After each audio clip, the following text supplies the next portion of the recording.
Welcome to another Walter Football video. I'm Charlie Campbell, Senior Draft Analyst. Before we get started here, I suggest you click into the settings here, speed it up to 1.25 or 1.5. I think that makes these videos a lot better. All right, on to this week's topic. I got a few things I'm going to hit on because we've had a lot go on and happen here in the past week in the NFL and with college prospects and information I've gotten from team sources. So let's get into it.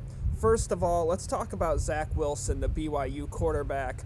Jason LaCanfora from CBS had an excellent bit of reporting recently, talking with NFL scouting executive, who said that Wilson, the executive thought, could end up rising and being the second quarterback drafted after Trevor Lawrence, that he could jump Justin Fields and be the second one taken in this draft, which was pretty shocking because throughout the lead up into this season and during the season, Justin Fields was really the consensus second quarterback prospect and second rated player at the position. But he did have some underwhelming games against Indiana and the Northwestern and the Big Ten Championship, showing some issues with pocket awareness, pocket passing, and things that definitely need to be worked on for the NFL. So with Wilson having a really strong season for BYU, he has a good skill set, good arm, mobility, athleticism. He's been a rising player throughout this fall. So definitely it isn't surprising that he's rising into first-round contention, but being the second overall pick potentially, that was a bit of a surprise that LaCanfora reported. So well done there by Jason.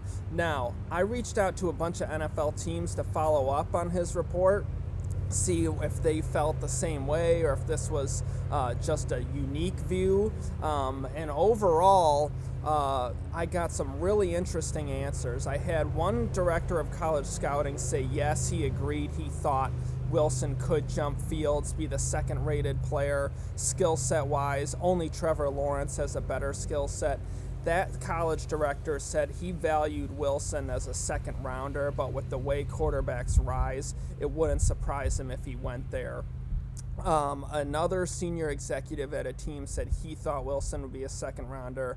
Another guy who's like a director of player personnel level, he thought that Wilson could be a late first. Director of college scouting thought he could be late one, early two as well. But the most interesting answer I got was from an NFC director of college scouting whose team is in the quarterback market. And what he said about Wilson was really surprising. He said that, and I have the quote, if you go into the article below, you can read it, but I'll just kind of summarize it. He said, Wilson was a one-year wonder, basically, but really impressive year, has a good skill set. And he said, but on the negative side, he's a selfish kid. He's entitled, rich kid. His uncle owns JetBlue, and that you see a know-it-all kind of attitude.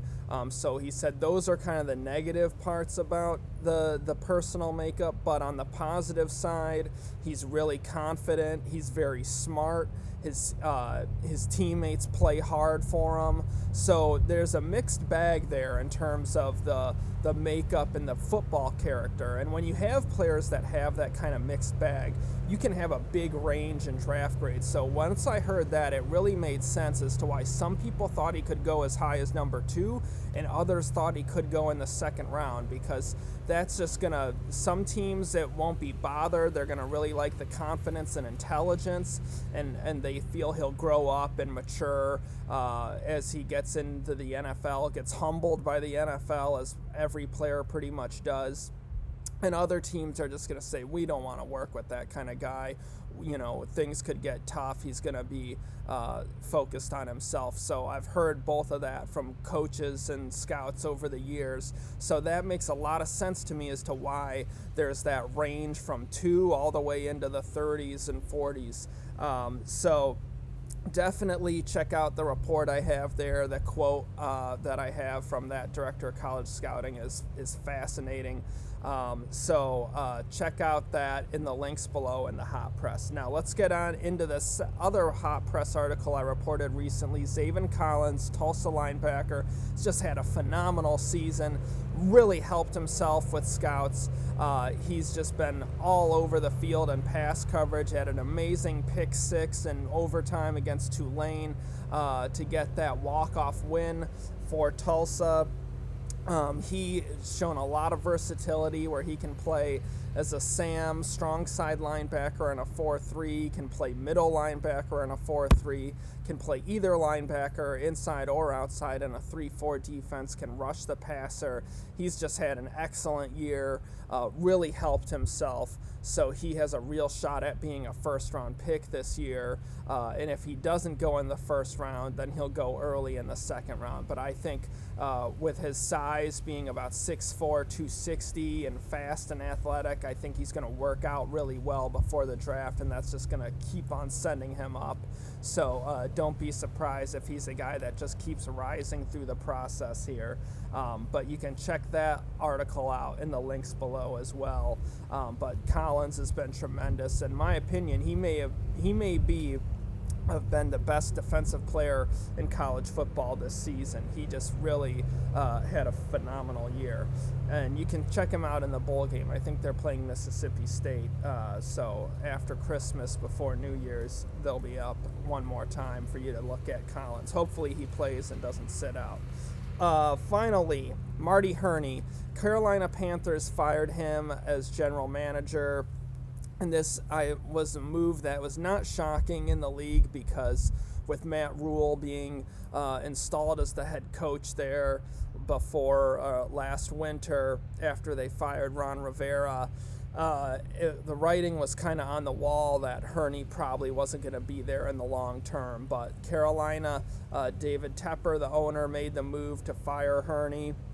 And I think this was a real mistake for the Panthers. I think this was a big mistake because Marty Hurney is one of the better drafting general managers in the NFL today. If you look since the year 2000, Carolina has drafted the most all-pro players.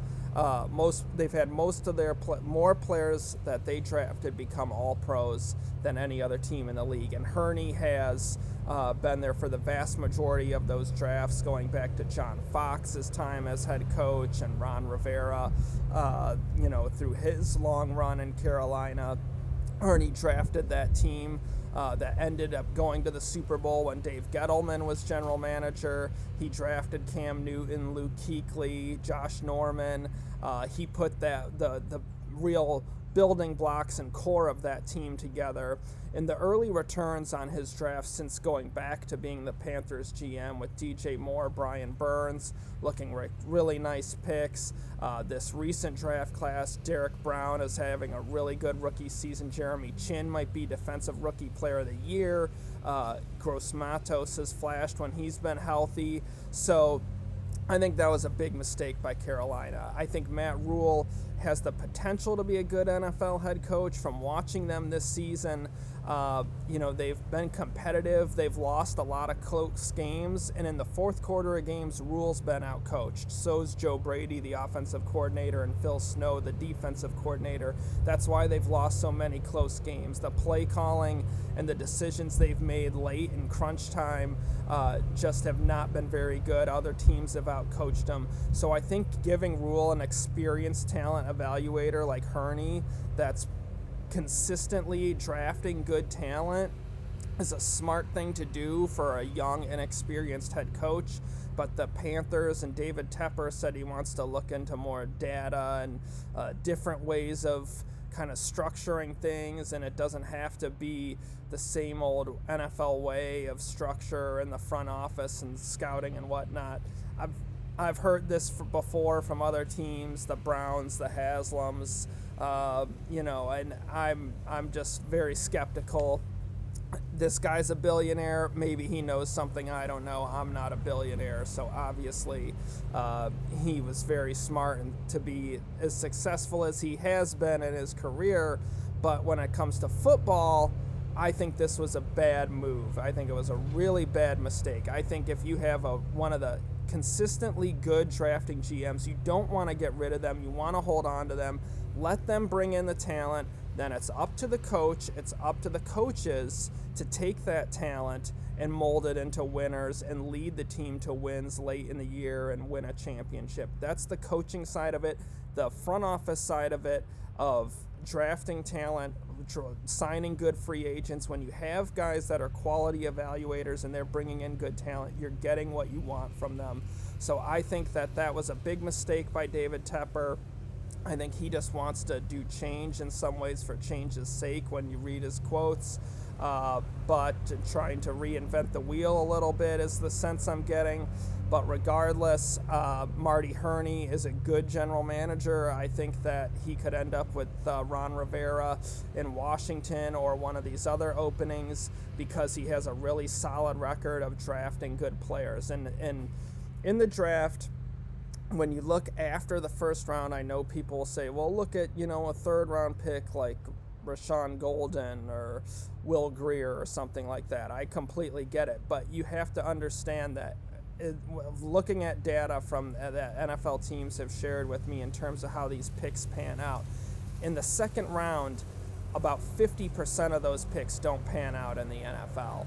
And after that, each round gets worse. So you're going through until the end of the draft. Sometimes the seventh round has been a little bit better than the sixth round because teams have a little bit more of a different drafting philosophy in the seventh round than they do in the sixth.